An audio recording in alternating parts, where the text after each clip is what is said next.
Bismillahirrahmanirrahim. Assalamualaikum warahmatullahi wabarakatuh. Waalaikumsalam warahmatullahi wabarakatuh. Alhamdulillahi rabbil alamin. Wassalatu wassalamu ala ashrafil anbiya wal mursalin wa ala alihi wa sahbihi ajmain. Amma ba'du.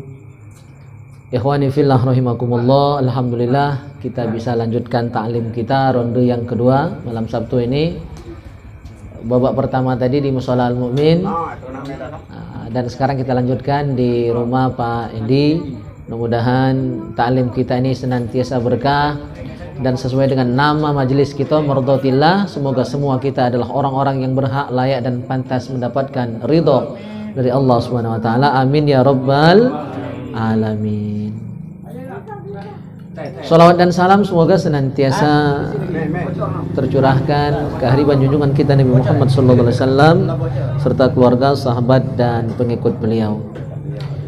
Ikhwani fillah rahimakumullah. Terakhir minggu lalu kita bahas tentang rukun salat ya. Sudah masuk rukun salat yang pertama yaitu niat. Rukun salat yang pertama adalah niat. Nah, niat ini kalau salat wajib 3 plus 4 kalau sholatnya berjamaah. Kalau sholatnya sholat yang punya sebab dan punya waktu khusus, maka yang wajib dalam niat itu ada 2. Kalau sholatnya sholat sunnah mutlak, yang wajib dalam niat hanya 1. Ya. Nah, yang 3 itu apa baik? Qasdu, ta'arrud, ta'yin. Ini berlaku pada sholat fardu 5 waktu. Tidak bisa ditawar. Qasdu, ta'arrud, ta'yin. Ya, qasdu itu usolli, ta'arrud itu fardhu, ta'yin itu nama salat. Zuhur sebut zuhur, asar sebut asar dan seterusnya. Itu namanya ta'yin. Nah, 3 ini wajib. Qasdu, ta'arrud, ta'yin. Berlaku di mana? Salat fardu yang 5. Ya, salat fardu yang 5. Nah, yang berlaku 2, qasdu dan ta'yin saja itu salat sunnah yang ada sebab. Atau sholat sunnah yang punya waktu khusus, ya, seperti sholat duha, sholat tahajud, tahiyatul masjid, sholat witir, sholat tasbih. Nah, ini 2 yang wajib dalam niatnya. 1 qasdu, 2 ta'yin. Jadi ta'arud tidak wajib, ya. Jadi tidak wajib menyebut sunnahnya, tidak wajib. Yang penting 2, qasdu sama ta'yin, usolli sama nama sholatnya, ya. Salina sama nama salatnya. Tahajud sebut tahajud, ya. Duha sebut duha, tahiyatul masjid sebut tahiyatul masjid. Nah, penyebutan nama salat itu namanya ta'yin. Yang ketiga salat sunnah mutlak. Salat sunnah mutlak ini salat sunnah yang tidak ada waktu khusus. Ya, dan jumlah rakaatnya pun tidak tertentu. Kalau duha kan maksimal 8. Ya. Ada jumlah rakaat. Salat tasbih jumlah rakaatnya 4. Kalau ngawi ke siang 4 langsung 1 salam. Kalau ngawi ke malam 2 rakaat salam, 2 rakaat salam. Nah, dia ada ketentuan khusus seperti itu. Jumlah rakaatnya dan lain sebagainya. Tapi sholat sunnah mutlak tidak ada ketentuan khusus. Ya, sholat sunnah mutlak itu. Makanya ada sahabat yang sholat sampai 1000 rakaat. Itu yang dimaksud sholat bukan tahajud 1000 rakaat itu. Tahajud hanya maksimal 12 tahajudnya. Maksimal 12. Jadi kalau ada sholat yang sampai ratusan rakaat, ada yang sholat sampai ribuan rakaat. Ya, Zulfi pernah sholat 1000 rakaat? Kalau Nopi, Robi mungkin ya. Ya, makanya dia masih memperpanjang masanya itu karena takut terganggu sholat sunnahnya tadi mungkin ya. Bukan doa tadi Ya, ya. 1000 rakaat itu yang dimaksud 1000 rakaat itu biasanya adalah sholat sunnah mutlak. Jadi sholat sunnah mutlak itu rakaatnya tidak tertentu. Waktunya bebas kecuali di waktu-waktu yang terlarang. Ada 5 waktu terlarang sholat. Sudah subuh, sudah asar, matahari terbit, baru terbitnya, bukanlah terbit ya. Terus matahari terbenam sama matahari tengah-tengah. Istiwa. Nah, 5 waktu ini dilarang untuk sholat. Ada yang bilang makruh sholat pada waktu yang 5 ini, ada yang bilang haram. Nah, hanya di 5 waktu ini kita tidak boleh sholat sunnah mutlak. Tapi rata-rata para ulama kita kalau sholat sunnah mutlak itu rata-rata malam hari. Ya, malam rata-rata. Nah, untuk sholat sunnah mutlak cuma sih kok yang wajib dalam niat, qasdu saja. Hanya qasdu. Jadi nyebut yang lain tidak, karena udah kasih nama sholat dia itu. Jadi cuma usolli rakaataini lillahi ta'ala. Cukup. Atau hanya nyebut kata usolli. Sengaja aku sholat. Sudah selesai, udah sah sholatnya. Ya. Usolli lillahi ta'ala. Lillahi ta'ala ini udah biasa disebut kan. Jadi usolli lillahi ta'ala. Allahu Akbar, dalam hati berniat sengaja aku sholat. Tidak ada niat lain, sengaja aku sholat. Sudah selesai. Nah, itu sholat sunnah mutlak. Nyebut jumlah rakaat tidak wajib, ya. Nyebut ngadap kiblat tidak, nyebut lillahi ta'ala pun tidak. Cukup usolli, udah sah sholatnya. Nah, jadi bedakan ya. Yang berlaku 3 tadi sholat wajib, ya. Yang hanya berlaku 2 tadi sholat sunnah yang ada waktu, ada sebab tertentu. Yang hanya 1 tadi hanya qasdu saja, sholat mutlak. Nah, itu ada tingkatan-tingkatan. Kalau kita berjamaah plus ditambah 1 lagi, niat jadi makmum, untuk makmum. Untuk imam tidak wajib niat jadi imam selain sholat Jumat, ya. Tapi rugi imam tak niat jadi imam. Dialah jadi imam lah, capek-capek jadi imam dengan tanggung jawabnya yang berat, karena tidak niat jadi imam tidak dapat pahala jamaah. Salatnya sah tapi tidak dapat pahala jamaah. Nah, itu untuk imam. Tapi untuk sholat Jumat, tadi sholat Jumat, ya. Nah, kalau untuk Jumat, imam dan makmum wajib berniat. Jadi imam bagi imam, ya, berniat makmum bagi makmum. Kalau tidak, sholatnya tidak sah, sholat Jumat tadi. Jadi para pengurus tolong imamnya ditanya, tahu tidak dia hukum ini? Ya.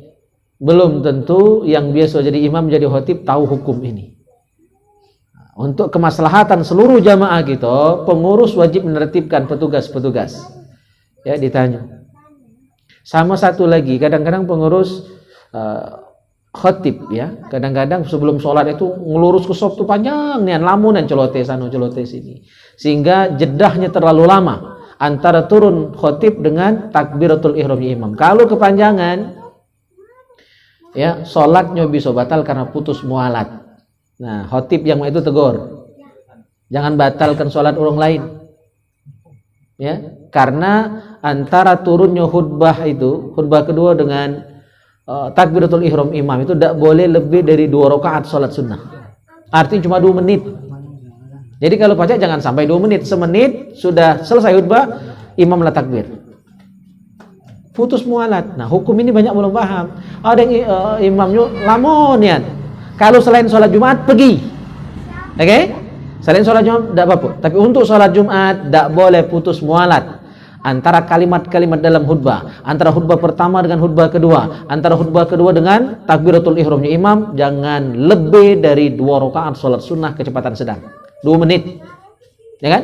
Sholat sunnah 2 rakaat itu kalau sedang 2 menit, panjang dikit 5 menit, jarang lebih dari situ. Nah, ini perlu diingatkan. Tidak sembarangan.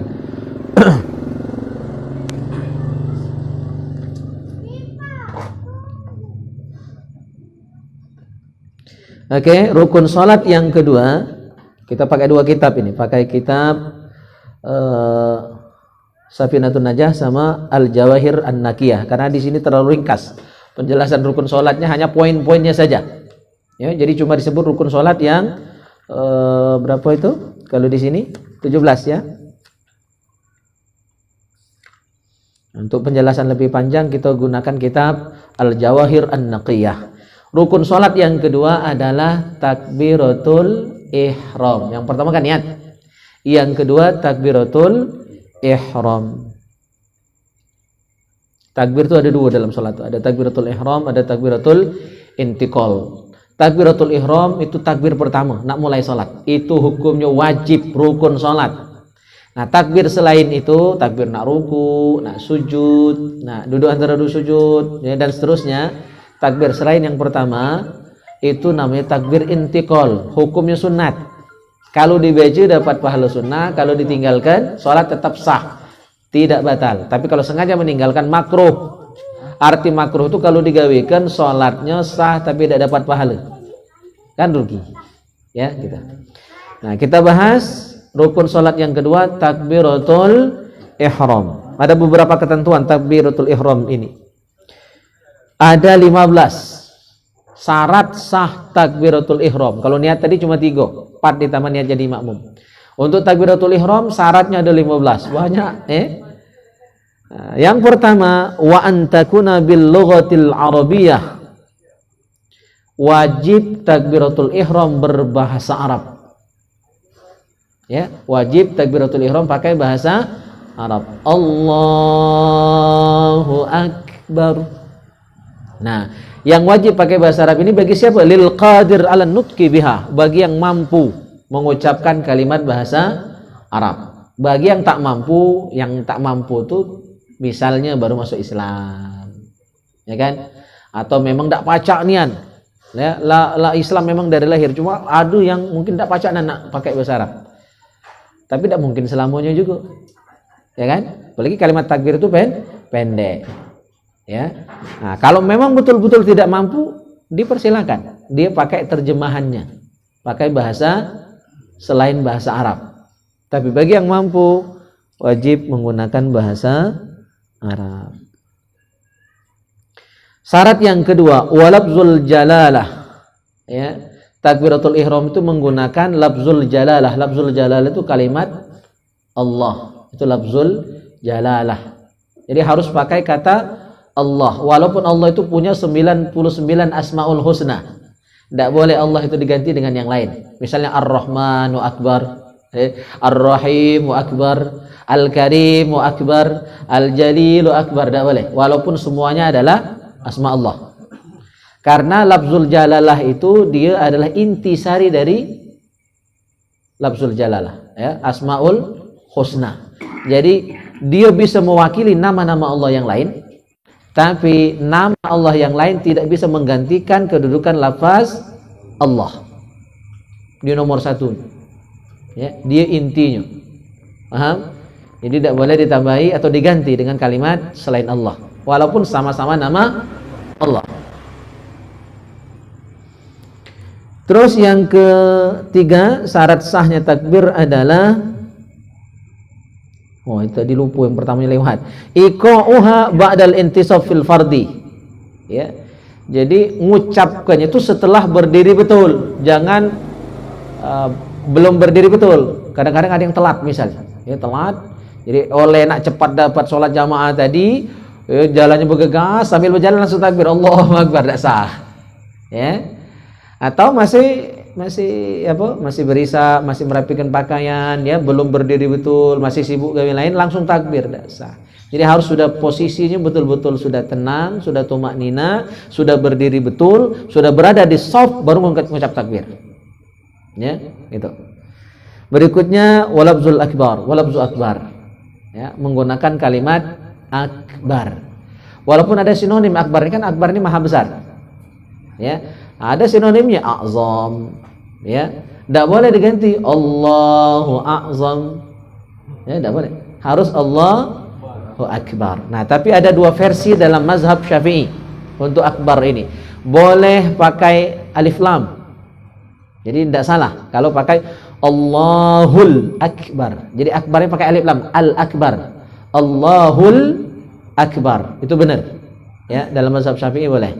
Atau yang biasa kita pakai Allahu Akbar. Jadi ada 2 versi. Cuma saya pun tidak berani makainya. Walaupun kita benar, ada dasar di masyarakat yang belum paham itu akan menimbulkan fitnah. Kata kurang sesat gitu kayak. Walaupun benar. Nah, cuma untuk kita yang sudah belajar, kalau ada imam, ada orang yang sholat pakai Allahul Akbar, jangan salahi, itu benar. Cuma untuk dipakai, saya pun belum berani. Ya, nah, kecuali mungkin sholat dewean atau sholat sunnah, ya, bolehlah nak diamalkan. Ya, mazhab itu, cara itu. Jadi 2 versi, Al-Akbar atau Akbar saja. Wa taqdimu lafzil jalalah ala lafzi akbar. Berikutnya syarat sahnya takbiratul ihram mendahulukan lafaz Allah dari akbar. Jangan dibalik. Akbarullah. Nah, itu tidak sah. Akbarullah. Harus Allahu Akbar. Wa adamu maddi hamzatil jalalah. Jangan memanjangkan huruf hamzah pada lafaz Allah. Allahu Akbar. Kadang-kadang bawaan logat bahasa dusun ya. Nah, wong beti misalkan ngomongnya agak pelan di pangkal tuh kan. Saya ya lama ngajar udah di Limbungan tuh kan. Jadi ngajinya itu kalau auzubillah tuh auzubillah. Cara beda kecil kan? Nah, itu susah ngubahnya itu. Karena memang logat bahasa Limbungan tuh itu. Banyak cingkoannya. Banyak goyang itu ngomongnya itu kan. Jadi itu dibawa ke ngaji ternyata. Allah Akbar boleh. A-nya jangan terpanjang. Karena kalau dipanjangkan huruf alif pada lafaz Allah itu maknanya berubah. Bisa bermakna harfun nida. Harfun nida itu artinya hai. Allah, hai Allah. Atau bisa bermakna istifham, kata tanya. Allahu Akbar. Kalau dipanjang ke A-nya, apakah Allah itu maha besar? Mempertanyakan kebesaran Allah. Bisa murtad. Ya kan? Gitu. Ya, jadi jangan dipanjangkan A-nya. Tapi kalau la-nya boleh panjang. Allah, la-nya itu huruf lam-nya boleh panjang. Berapa maksimal? Dalam kitab I'anatul Talibin disebutkan berapa maksimal? Panjang lamnya itu 7 alif, 7 alifat, 7 alif. Ya, atau 14 harokat kan masuk ke niat tuh. Kalau denget kapan masuk ke niat? Ya. Nah, boleh maksimal sepanjang 7 alif. Jangan disalahi. Di sini tidak berlaku tajwid yang biasa tuh ya. Nah, jadi tajwid belajar, fikih juga belajar. Kalau ahli tajwid disalahinya. Ya. Jadi berdasarkan fikih boleh. Cuma jangan pula kepanjangan niat, mentang-mentang boleh panjang itu ya. Sedang-sedang baik.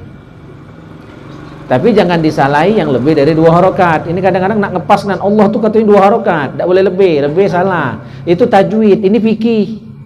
Maka ilmu itu tidak cukup sih kok belajar tajwid fikih dah ngegok tadi. Jadi galau-galau belajar. Tajwid pelajari, fikih pelajari. Jadi maksimal 7 alif atau 14 harokat. Panjangnya lapas Allahu Akbar. Cuma tidak dianjurkan panjang-panjang, walaupun boleh. KG ada yang tidak paham, ya, nah, jadi kerok. Jadi minimal 2 harokat, maksimal 14 harokat. Lamnya itu bukan alifnya, mana alifnya? 1 harokat. Wa adamu maddi ba'i akbar. Jangan manjangkan huruf ba pada lafaz akbar. Allahu Akbar. Nah, barnya salah. Dibaca panjang, maknanya toblun kabir. Ya, beduk besar, gendang besar. Dan juga yang mengartikan kalau dibaca ba itu panjang itu, maka maknanya adalah damul haid, darah haid. Ya, jadi bukan Allah Maha Besar, ngatui Tuhan. Ya, beduk besar atau darah haid. Hati-hati. Wa adamu tasdidiha, dan tidak mentasdidkannya. Tidak mentasdidkan lafaz akbar. Allahu Akbar. Nah, kadang-kadang ada agak terdengar. Jadi jangan akbar, bukan akbar. Karena kecepatan tadi kemungkinan ya. Nah, jadi hati-hati di situ. Allahu Akbar. Jangan akbar, agak terdengar bertasydid. Ya, hati-hati. Wa adamu ziyadati waw sakinah aw mutaharrika bainal kalimatain. Jangan menambahkan huruf waw, baik sukun ataupun hidup pada antara kedua lafaz itu. Misalnya ini, Allahu Akbar, terpanjang hu. Hu-nya kepanjangan. Allahu Akbar, hu akbar. Hu-nya terpanjang, itu berarti seolah-olah ada huruf waw sukun. Namai huruf. Jadi jangan nambah huruf, jangan ngurang huruf. Maka hu itu 1 harokat. Allahu Akbar. Jangan hu akbar. Salah, namai huruf. Atau seolah-olah ada huruf waw berharokat fathah. Misalnya Allahu Akbar. Hoak, ya. Nah, jadi hoak laju. Allahu Akbar. Salah. Jadi jelas, ya. Jangan ada huruf waw baik hidup ataupun sukun. Allahu ak. Hamzah itu jangan huak atau huak. Salah. Allahu akbar, hu akbar.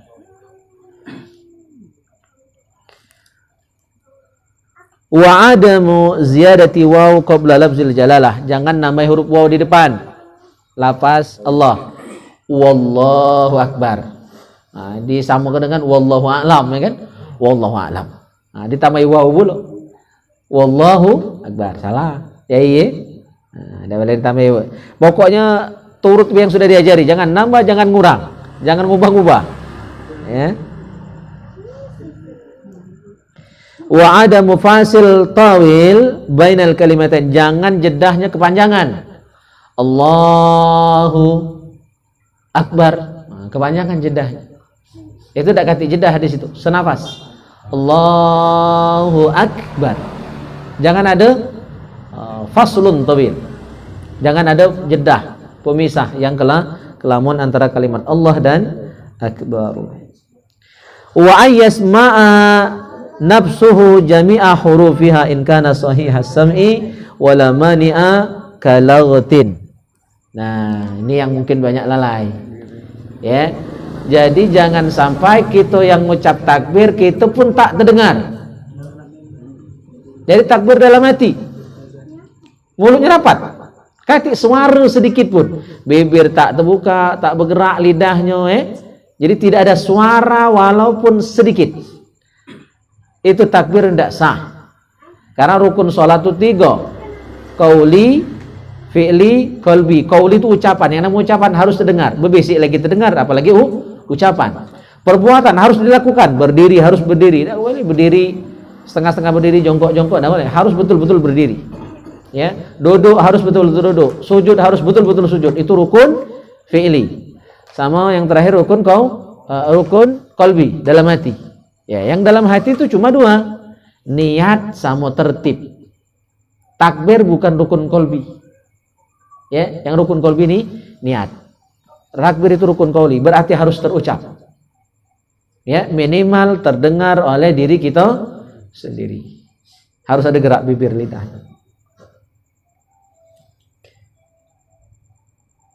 In kana sahihas sam'i, jika pendengarannya sehat.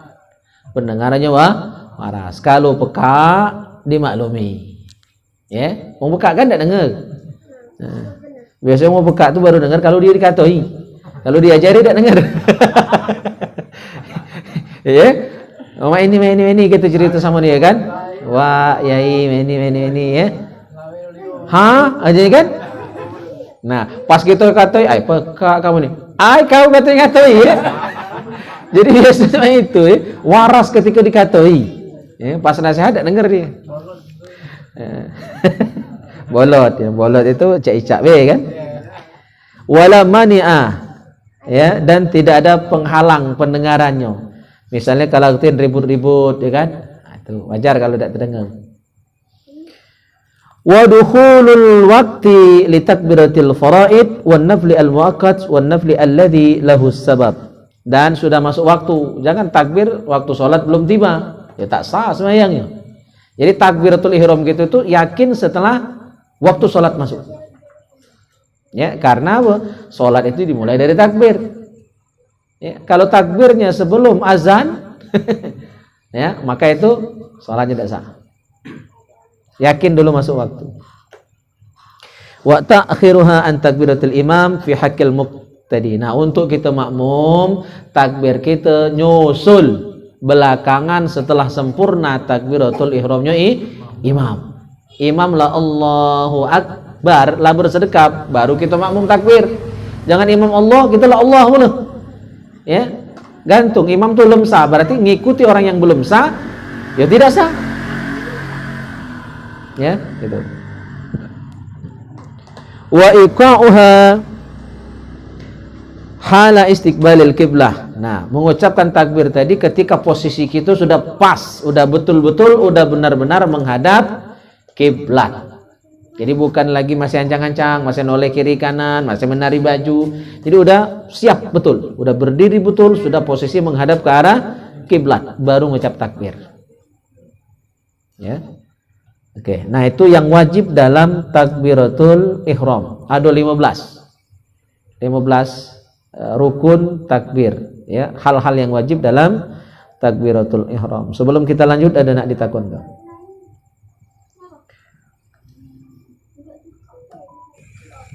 Takbiratul ihram.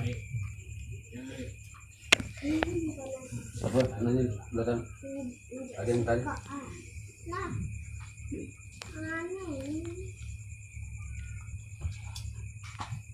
Ada yang nanya tak belakang tu? Ada yang nanya tak? Lanjut. Wow, masih ada kesempatan. Katik lanjut. Masih 5 menit lagi. Baca ngomong boleh dilanjut deh.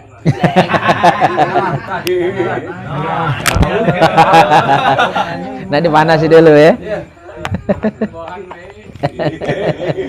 Assalamualaikum warahmatullahi wabarakatuh. Waalaikumsalam. Jawab, orang salam. Kadang-kadang tahu. Kita waktu pengajian di Singgris kemarin kan tentang Ba'diyah tuh daripada kita sholat Ba'diyah lebih baik kita kodok sholat kita yang tertinggal kan. Iya. Nah, tolong jelaskan lagi mungkin kawan-kawan di sini ada yang lupa mungkin kan, ada yang nggak tahu kan. Iya, pengen yang tahu caranya kan. Itu aja. Assalamualaikum warahmatullahi wabarakatuh. Waalaikumsalam warahmatullahi wabarakatuh. Ya, terima kasih. Wah, itu baru mantap tuh. Aku tadi ngomong tuh jerit-jerit cuma suara yang kecil. Agak ada lemak itu kan. Nyerit-nyerit, mungkin tercerai suara itu. Nah, itu pas posisi kalau di situ tuh. Apalagi dipegang oleh Pak D kan. Oke, jadi kalau kita masih banyak utang sholat, lebih baik mengerjakan kodok. Ya, mengkodok utang sholat tadi itu lebih diutamakan karena mengkodok itu wajib, qobliyah, ba'diyah itu kan sunnah. Nah, tapi boleh kalau nak kita gawe-gawe.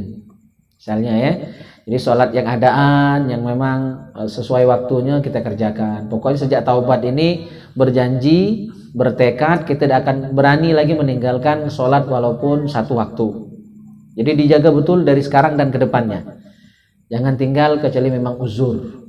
Ya, kalaupun uzur cepat-cepat di kodok gitu. Jadi tekad kita ke depan, walaupun masih kurang. Sholat itu cuma sekedar melepaskan kewajiban, tidak apa-apa. Pokoknya yang penting jangan bolong, baik. Tidak apa-apa. Allah Maha tahu. Sembari kita belajar terus berupaya untuk sholat kita jadi lebih baik. Ya, nah, itu ke depan.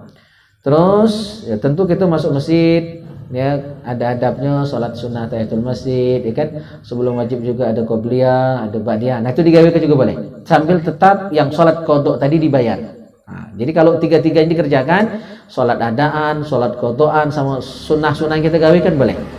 Ya, nah yang tidak boleh itu, yang haram itu adalah ketika kita hanya ya mengejar sunnah tapi utang sholat masih banyak dan itu tidak dibayar. Lebih mendahulukan yang sunnah, ya, dibandingkan mengkodok sholat.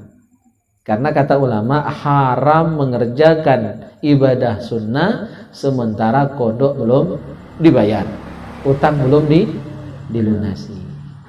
Jadi untuk solusi kita jalankan semuanya, adaan, kodokan dan sunnah. Tapi ketika ada waktu yang luang, yang banyak, misalnya antara maghrib dengan isya, kita tidak usah balik ke rumah, goyuri utang sholat selama ini, goyuri. Walaupun tidak baca langsung melunasi, saya yakin tidak akan baca, apalagi sholat baru setahun 2 tahun ini. Hiduplah berpuluh tahun tinggalkan sembahyang tadi. Tapi kita minta apa? Allah memaklumi kita ini makhluk yang lemah, ya kan? Tidak mungkin sanggup langsung bayar kontan, itu tidak mungkin. Maka digoyuri, dicicil dikit. Mudah-mudahan ya Allah berkenan memaafkan kita, mengampuni kita dengan segala salah yang pernah kita lakukan selama ini. Jadi digoyuri dulu, adaan, qadaan dan sunnahnya. Nah, yang salah itu jelas-jelas salah adalah hanya mengejar sunnah, kodok tidak digawe kan? Ya, itu sanggup tidak ini, tidak bahas. Maka tadi saya bilang di mushola pasar tadi, mushola al-mu'min tadi, lebih baik kita mengkodok daripada memperbanyak sholat sunnah. Ngapa? Kalau kodok itu cukup dikerjakan sesuai yang ditinggalkan. tinggal sholat maghrib 3 rakaat, kerjakan 3 rakaat itulah. Cuma kalau kita memperbanyak sholat sunnah, takarannya lain. Sholat sunnah itu berbandingnya adalah 1 rakaat sholat fardu itu sebanding dengan 70 rakaat sholat sunnah. Jadi dengan memperbanyak sholat sunnah, tambah sulit kita nak melunasi utang. Karena tidak sebanding antara wajib dengan sunnah itu. Di akhirat nanti kalau kita meninggalkan 1 rakaat sholat wajib, diganti dengan 70 rakaat sholat sunnah. Kalau tinggal 17 rakaat, maka 1190 rakaat sholat sunnah untuk sehari tak semayang. Ya, kalau setahun tak semayang, kali ke 1180 itu kalikan 365 hari. Banyak. Jadi lemak mana? Lemak sholat sunnah apa lemak sholat mengkodok sholat? Lemak kodok sholat. Mengkodok pun belum tentu pacak melunasi, apalagi cuma mengerjakan sholat sunnah. Karena tidak sebanding. Ya, maka dahulukanlah yang wajib dibandingkan yang sunnah. Kalau masih nak ngawekan qabliyah ba'diyah silakan. Tapi tetap ngoyori kodok tadi. Ya, goyori baik, dosa nak langsung lunas ya. Dosa sampai ninggalkan ngojek, dosa sampai ninggalkan kantor. Apa? Ndak ngantor hari ini. Ndak mancing hari ini. Coba deh, ngodok sholat. Ya. Cuma kalau baca waktu ngodok itu lebih banyak daripada waktu mancing. Kalau mancing 10 jam, ngodoknya minimal 12 jam. Ya gitu. Jadi harus minimal berimbang. Kalau baca ngodok itu dia waktunya lebih banyak kita siapkan begitu. Kodok itu bebas Waktu mengkodok sholat bebas. Jadi kalau subuh itu waktu kita nak nunggu zuhur itu ada waktu. Ya boleh. Jadi mengkodok sholat namanya bayar utang. Yang penting ada kan? Ya. Tidak mesti nak jatuh tempo. Ada jatuh temponya misalnya tanggal 10. Kalau yang biasa ini ngambil motor, saya lagi ambil motor kan tanggal 8 maksimal. Boleh tanggal 1, boleh tanggal 2, kan itulah. Yang penting lu bayar. Iya. Penting bayar. Nah, beda dengan sholat adaan. Sholat adaan harus tepat waktu. Itu bedanya adaan dengan qada. Adaan itu sholatnya masih waktunya. Cuma kalau qadaan sholatlah habis waktu. Tapi kan tetap wajib. Bukan mentang-mentang habis waktu tak wajib lagi.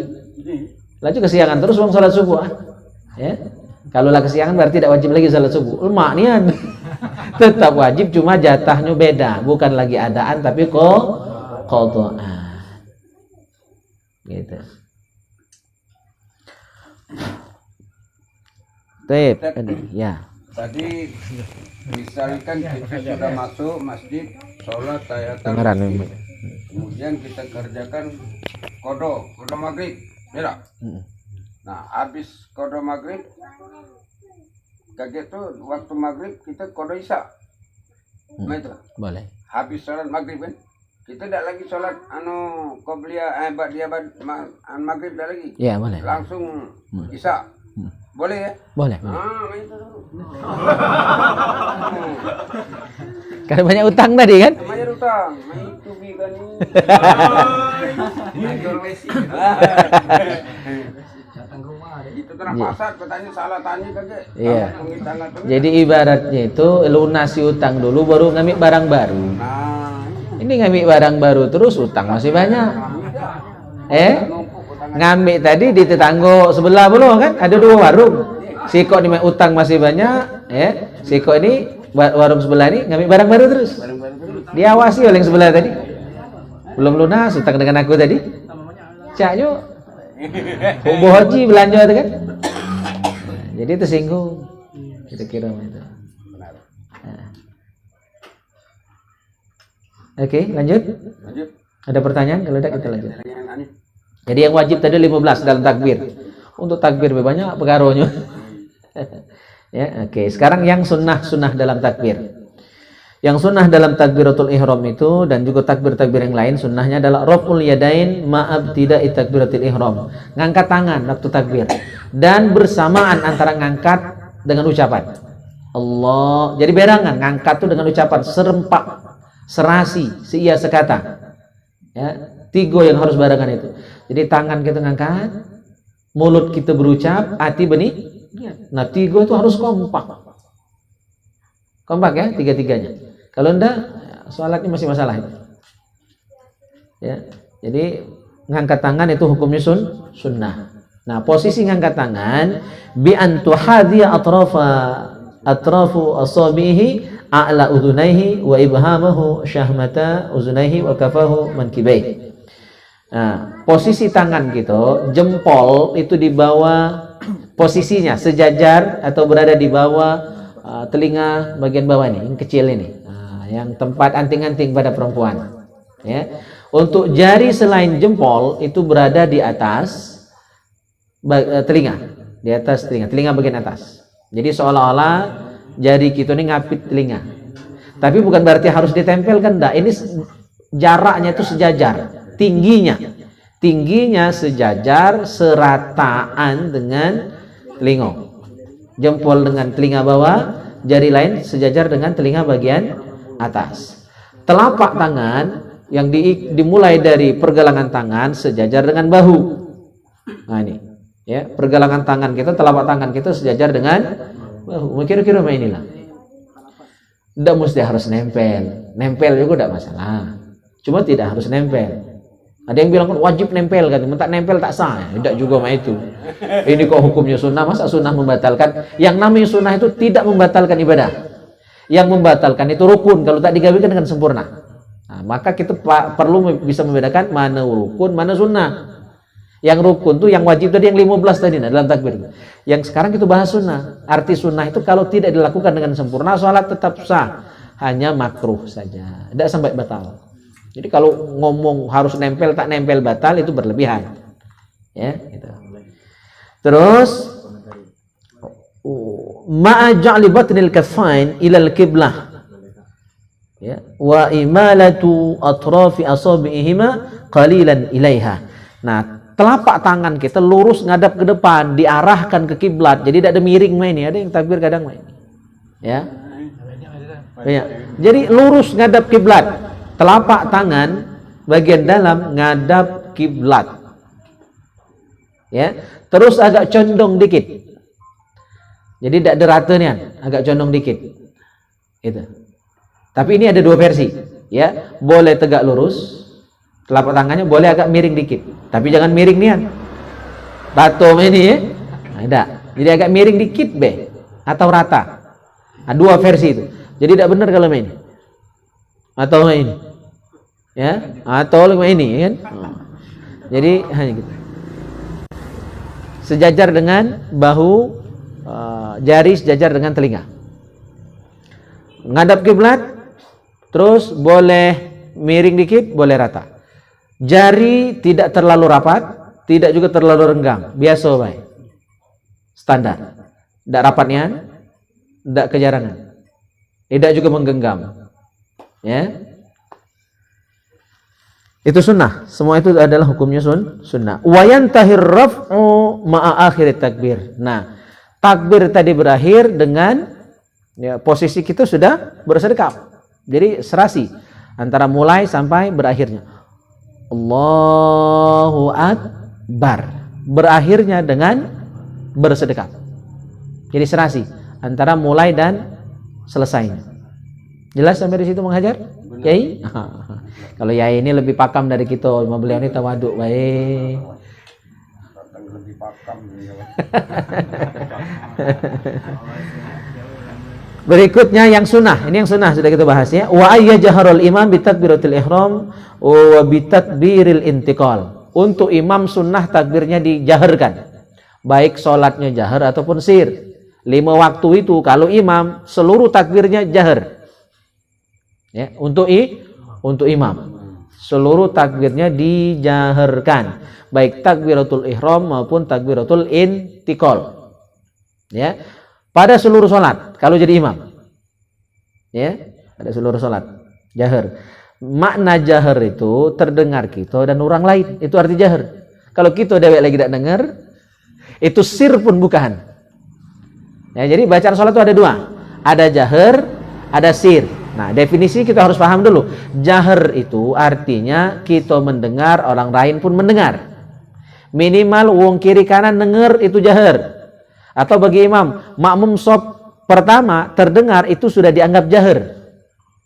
Ya, makmum shaf pertama mendengar takbiratul ihramnya imam, bacaan imam itu sudah dianggap jahar. Kalau mesin besar tidak mesti kan, apalagi tidak pakai mic. Ya. Nah, terdengar sampai yang paling belakang itu tidak wajib.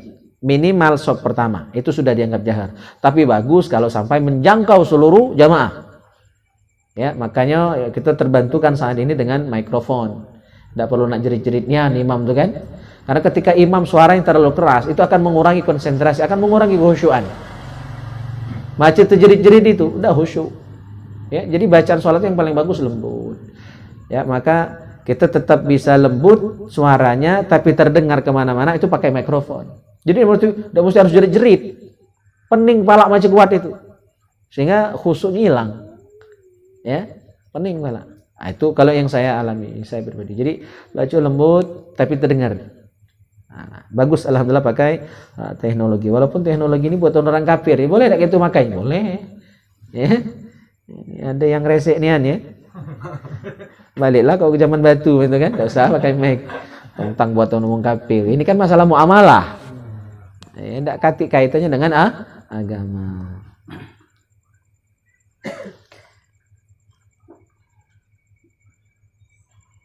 Wa ayyu sirra ruhu min munfarid wa ma'mum in balagha sautul imam jami'al ma'mumin. Nah, untuk makmum atau orang yang sholat dewean, ya, untuk makmum takbirnya sir, bacaannya sir. Ya, jangan sampai imam pun terkerapu. Allahu Akbar. Imam belakang terkejut imam ya kan. Kadang-kadang kuatlah makmum. Nah, itu tidak boleh. Makruh. Sholatnya tetap sah. Nah, tapi itu bisa dua hukumnya, bisa makruh, bisa haram. Kalau suara makmum sampai mengganggu, sampai menghilangkan kehusyuan dan konsentrasi, apalagi sampai terkerapu wal terkejut, ya kan? Maka itu bisa haram. Kalau hanya terdengar dan tidak sampai mengganggu, itu makruh. Jadi suara makmum itu harus tahu juga batasannya. Kalau terdengar dan orang tidak terganggu, makruh. Ya, kalau terdengar dan mengganggu imam atau makmum yang kiri kanan, itu bisa haram. Ya, artinya dua-duanya tapi jangan pula sampai tidak terdengar oleh dirinya dewek. Saking tidak galak nganggu tadi, katik suara, mulutnya rapat, tak bacaan, tidak sah. Nah, jadi antara itu. Nah, itu yang agak aneh itu, antara jahar dengan sir itu. Ya, kita dewek harus dengar. Cuma kalau misalnya agak sayup-sayup terdengar, Allah. Nah, itu masih mending. Itu memang harusnya begitu masih. Ini tidak katinnya sama sekali. Atau kekuatan, Allahu Akbar, sama macam imam. Ya, nah, itu makruh.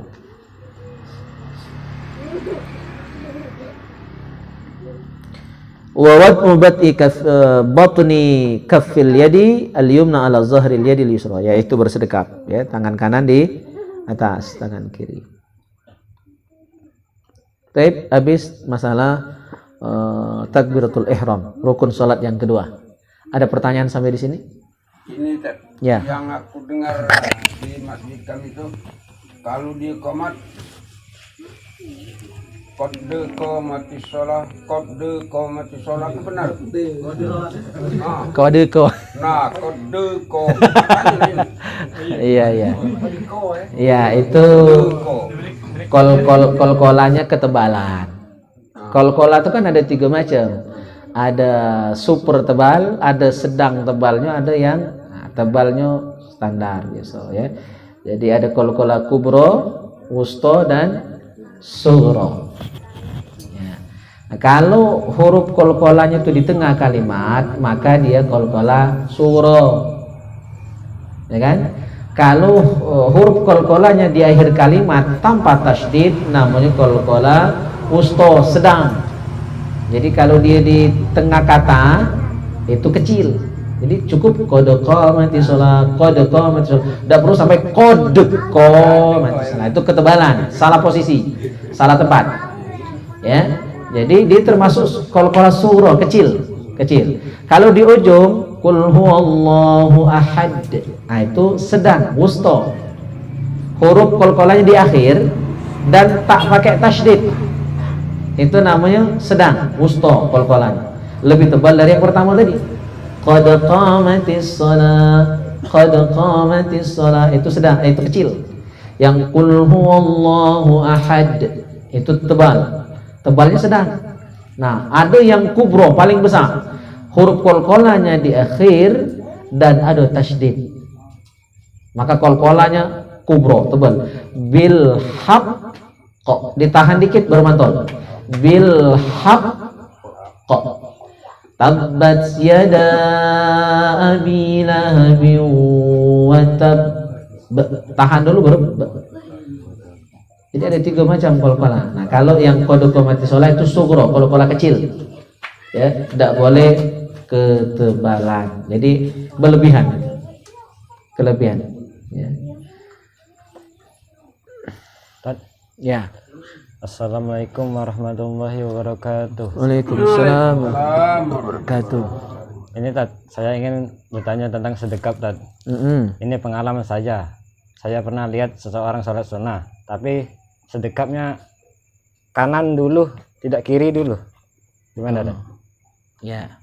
Dia kanan dulu, putar ya. Di main muter ya? Ya. Tidak perlu muter-muter. Jadi bersedekap tuh Allah, terus diirsalkan secara lembut. Irsal itu artinya tangan kita dari posisi hadwa mankibai tadi turunkan secara lembut, dan tidak ada istilah muter itu. Jadi langsung posisinya ini. Nah, posisi bersedekap itu 3 jari menggenggam pergelangan tangan, 2 jari diluruskan. Gini. Jadi 2 jari ini tengah dan jari telunjuk itu diluruskan di lengan. Nah, 3 jari kelingking dan ini jari manis sama jempol menggenggam, meluk pergelangan tangan. Posisinya adalah tahtas sadri wa fawqas surrah. Posisi tangan menurut ulama dalam mazhab Syafi'i, Imam Syafi'i sendiri berpendapat demikian sesuai dengan hadis-hadis yang beliau teliti. Posisinya adalah tahtas sadri wa fawqas surrah, di bawah dada, di atas pusat. Nah, ini pusat, bukan pas pusat atau di bawah pusat. Ya, tapi ini pusat di atasnya. Tahtas sadri wa fawqas surrah, di atas pusat, di bawah dada. Dada kan di sini. Jadi bukan main ini. Tapi di bawah dada. Nah, agak miring dikit ke ini hati, dia pas pergelangannya pas di hati. Jadi miring dikit, bukan juga sampai ada yang main ini. Nah, itu salah paham. Itu berlebihan. Ya. Nah, kalau yang main ini itu saya pikir dia memahami hadis dewek. Memang ada itu secara Syekh Albani. Tetapi Imam Syafi'i jauh lebih dulu membaca hadis itu dan memahami maksud meletakkan tangan di dada itu bukan pas di dada, tetapi tahtas sadri wa fawqa surrah. Maka cara mazhab Syafi'i ya begini, di atas pusat, di bawah dada. Ya. Nah, 3 jari genggam, 2 jari lurus. Ini kata salah satu guruku tuh, ini simbol 2 kalimat syahadat, 2 ini. Jadi miring dikit baik, bukan miring nian. Biar posisi tangan kita ini langsung berada di bawah hati, yang mana hati itu adalah organ tubuh kita yang paling penting. Dan dia adalah raja di dalam diri kita. Anggota lain itu rakyat, menteri, pasukan. Rajonya adalah hati. Nah, jadi dia berada di posisi bawah hati. Tapi jangan kalau ini berarti bukan di bawah hati. Ya. Ya. Jadi miring dikit. Jadi bukan tengah-tengah, miring dikit. Ya, gitu. Posisi ini. Nah. Jelas? Jadi tidak main muter-muter. Bapencak lah ini kan, masang kudo-kudo. Ya. Apa? Ya, ada juga yang itu. Ada juga yang itu. Nah, tapi yang Abdul gini.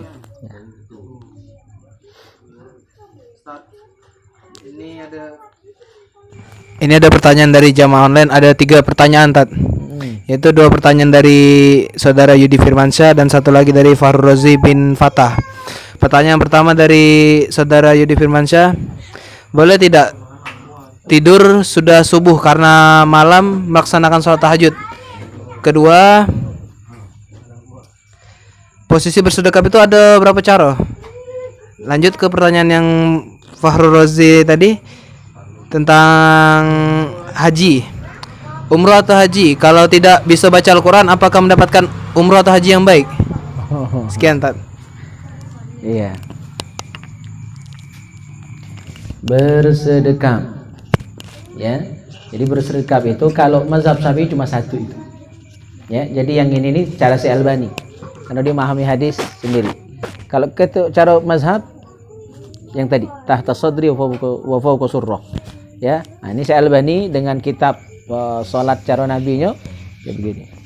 Ini sedikit yang ikut seperti itu. Ada juga yang di bawah pusat. Itu ada hadisnya. Ya, dalam kitab Wasiatul Mustafa Sayyidina Ali mendapatkan pesan dari Nabi, jadi posisinya di bawah pusat. Memang ada. Tapi untuk mazhab Syafi'i dari semua perbedaan yang ada itu, beliau pilih yang tahta sadri wa fawqa surra, agak miring dikit ke kiri supaya posisi telapak tangan ini yang kanan ini dia berada langsung di bawah anggota tubuh yang terbaik dari diri kita, itu hati kita. Itu yang terbaik. Jadi tidak sanggup baca roh. Nah, yang lain kita hormati, nak makai payu, ya kan? Tapi kita ini posisinya. Tapi tidak juga berlebihan sampai miring ini. Ya. Gitu. Jelas? Dua-duanya terjawab itu kan? Nah, tentang haji tadi, ya bacaan Al-Qur'an itu ya sebagusnya kita orang Islam pacak ngaji. Makanya kan ini alhamdulillah ya kita ya yang senior masih belajar ngaji, masih belajar Iqra. Karena kita pengen menjadi muslim yang terbaik. Ya. Karena membaca Al-Quran itu adalah amalan terbaik, amalan paling utama ya, setelah mengerjakan ibadah sholat 5 waktu. Tetapi kaitannya dengan sah atau tidak hajinya, mabrur atau tidaknya haji seseorang atau umroh seseorang, sebenarnya tidak terkait dengan ngajinya itu. Ya, ketika memang hajinya betul-betul ikhlas karena Allah, umrohnya ikhlas karena Allah, dan benar pelaksanaannya, dan bukan hanya di sana tapi setelah kembali juga dia menjadi pribadi yang lebih baik, maka insya Allah itu haji dan umrohnya termasuk yang makbul dan yang mabrur. Karena tolok ukur haji mabrur itu dalam hadis disebutkan pepangkal itu lama nih, tidak ada nyebutkan hadis ini ya, karena tidak musim haji nih, jadi hadisnya lama tidak dibaca. Pangkalnya itu yang lupa. Al-hajjul mabrur laisa lahul jaza illa al-jannah. Orang yang hajinya mabrur tidak ada balasan lain kecuali dia pasti masuk surga. Itu yang haji mabrur. Nah, di ujung hadis ini jarang disebutkan oleh ustaz-ustaz yang ceramah peringatan atau keberangkatan haji umroh. Padahal sangat penting. Ditambah hadis tadi riwayatnya wa birrul hajj it'amut ta'am wa ifsya'us salam. Ada dua ciri haji mabrur dalam hadis ini disebut. Pertama, ciri haji yang mabrur itu adalah it'amut ta'am, rajin sedekah makanan. Itu. Rajin sedekah makan, minum, rajin infak, rajin sedekah. Mobil khusus sedekah makanan dan juga sedekah yang lain maksudnya. Itu hanya perwakilan. Bukan berarti dia cuma sedekah makan, minum baik. Tapi kenapa disebut? Karena itu termasuk amalan terbaik dalam Islam. Ya. Intinya orang yang haji itu yang mabrur, yang umroh itu yang mabrurah, dia orangnya jadi lebih dermawan. Tidak pelit, tidak getah basah jeruk masam, ya, orangnya baik hati, suka berbagi, ya. Mungkin sebelum haji dia agak pelit, setelah balik haji dia jadi lebih rajin sedekah, rajin infak. Nah, itu ciri haji umrohnya bagus, mabrur. Ciri kedua, wa ifsya'us salam, rajin mengucapkan salam, rajin menyebarkan salam. Pengertiannya secara zahir bisa kita artikan, pokoknya asal ketemu wong ucap salam duluan, ya. Nah, itu. Atau makna yang kedua yang lebih umum adalah wongnya jadi apa? Wong baik hati. Dia jadi juru damai. Kemana-mana dia disenangi wong karena akhlaknya yang bagus, akhlaknya yang mulia, rajin bantu. Jadi wong seneng sama dia. Jauh berubah dari dulu, mungkin agak lain, sekarang jadi lebih baik. Nah, itu ciri haji yang mabrur. Jadi wajib tidak usah tanya dia. Sengaja disebutkan Nabi cirinya dua. Ini ciri yang paling nampak. Kalau sholat tidak usah ditanya. Kalau haji masih tak sembahyang jelas tak mabrur. Ya, itu. Jadi yang wajib-wajib udah pasti, udah cetong. Nah, ciri lain yang nampak adalah ibadah sunnahnya, kedermawanannya dan kebaikan hatinya lebih menonjol setelah dia balik haji atau umroh. Nah, itu berarti mabrur. Haji bujang ya. Robi itu bacanya ya. Masyaallah. Ya, gitu. yang tentang sholat tahajud itu yang apa? Yang tidur sesudah sholat subuh. Oh iya, lupa tadi ya. Nah. Kalau memang betul-betul ngantuk, ya tidak masalah, boleh. Cuma kan jangan tiap hari jadi kebiasaan, karena itu termasuk kebiasaan buruk. Tidur sudah sholat subuh, itu kebiasaan buruk. Cuma kalau memang sesekali, ya malam itu karena ada pekerjaan lembur, ya, yang memang tidak dapat kita, ya kita laksanakan karena tugas, ya boleh. Tapi sifatnya sesekali. Kalau tiap hari jadi kebiasaan, itu kebiasaan yang buruk, yang wajib dirubah. Ya. Bahkan ini perbandingan, kita lagi ngantuk bener, nak sholat, itu boleh tidur dulu daripada nanti sholat ngacau, salah baca ayat, lupa jumlah rakaat, ya pokoknya sholat jadi tidak bener gara-gara nahan ngantuk sambil nguap-nguap bacaan. Itu istirahat dulu, hilangkan dulu ngantuknya, cuman jangan tidurnya kebablasan. Tidur dulu sekian menit untuk menghilang kelelah dan ngantuk, atau mungkin mandi dulu.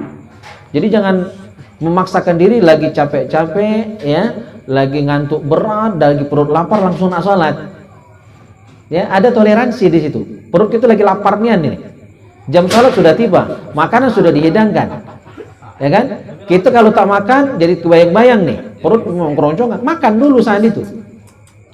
Ya, cuma jangan tiap hari mah itu. Ya kan? Sesekali. Jadi yang namanya darurat itu tidak tiap hari kan? Uzur itu tidak tiap hari, sesekali. Jadi boleh. Nah, tapi jangan jadikan itu kebiasaan. Ya, itu kebiasaan buruk yang wajib dirubah.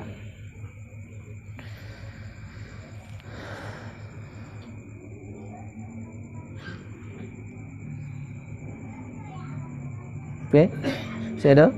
Apalagi yang nanya nih? Tanya me. Dembek namanya.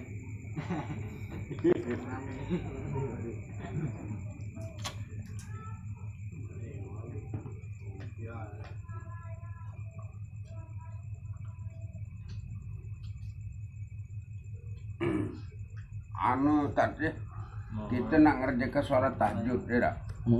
Nah, sebelum kita sholat tahajud, yang pasti kalau di rumah itu sholat wudu, ya tak?